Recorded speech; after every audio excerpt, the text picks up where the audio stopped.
Wendy, good afternoon to you. Thanks for your time. Let me first get your reaction to that announcement that restaurants will be allowed to reopen, but only for deliveries. Thank you so much. I think the next 24 hours are going to speak for the industry as to whether or not we will be turning the gas burners on and whether it is viable for a number of pertinent players in the industry to reopen with the business models for only deliveries. What have you been able to assess, Wendy, in terms of what's good and what's bad? I mean, obviously, the industry has been struggling like many other industries, and for some, this may be a welcomed relief, but there's also something to consider, the fact that the industry won't be operating in full capacity. So what kind of considerations are you going to be looking at before you can decide whether or not most restaurants will be opening their doors? We'll continue to consult with our restaurant base, and we will look at the viability studies on how we can potentially open with our takeaways and how the business model will move forward. You know, economically, we've got to ensure that we are able to sustain these restaurants and ensure that they're able to pay their commitments. And, you know, whilst this is all happening, it really is the telling truth that our industry is changing rapidly every single day. All these regulations are shaping a new future and teaching our restaurants to be innovative. I think it's a clear expression that our industry is never going to be the same.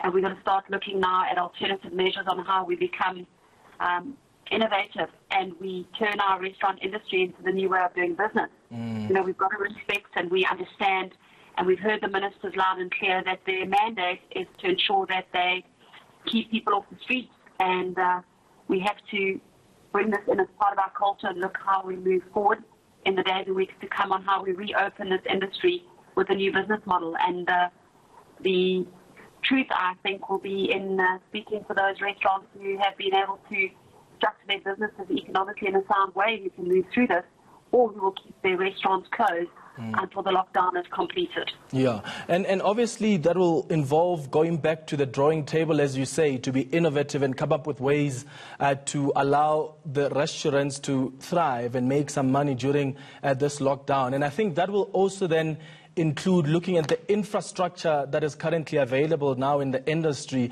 and for restaurants to also ensure that they are ready for things like deliveries, because not all restaurants have been providing this service. They'll have to put in infrastructure to ensure the website is operational and it works very well for people to order online. So are those the kind of things that the restaurants will be looking at, the industry, especially for those that haven't offered this delivery service in the past? Absolutely. The infrastructures will well need to be put into place. Conversations will still need to be had with third-party deliveries. I believe we've got a number of new third-party deliveries that are coming on board that are open to suggestive reduction in rates. We've got a lot of pertinent players who are also excited to get the industry open. We hope that the consumer and their behaviour will also support the restaurants that decide to open for delivery.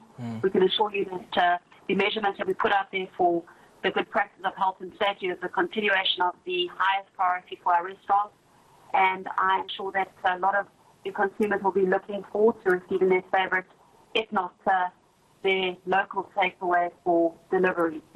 Wendy, I want to ask you, and I understand that you still have to go and consult with other restaurants on what their collective response is going to be and what different sectors of the restaurant industry will be doing going forward. But I want to ask about, in general, what kind of impact are you expecting from the kind of conditions that government is putting forward? For instance, you know, some employees have to be transported to and from work.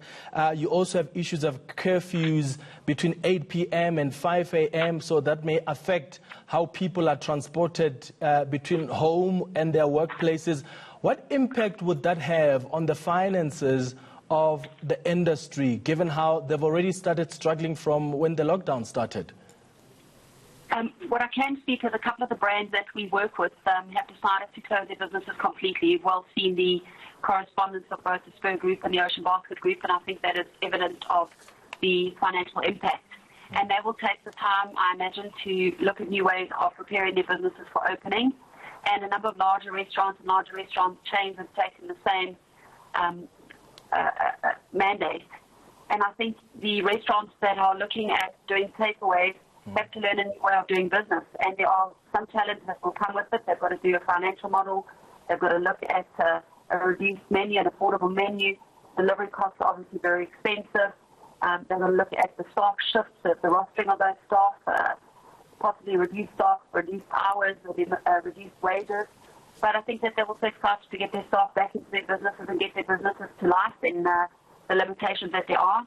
I don't believe everybody in the industry is going to be opening. I think that like I said, in the next 24 hours, it will be a telltale sign of who will be able to manage their finances to work through the next couple of weeks, and which brands will be receiving a call to open or to continue to stay closed. Yeah. And I think this is the entire industry. You know, the reduced hours, there's transport, the limitations, the restrictions on the delivery, and I think that there'll be a lot of challenges that we will need to work with over the next couple of weeks in terms of getting the system out. And future sales are not guaranteed. We can only hope that the consumer will support the restaurants being able to deliver food to their homes. Wendy Alberts, thank you so much for your time. She's the CEO of the Restaurants Association of South Africa.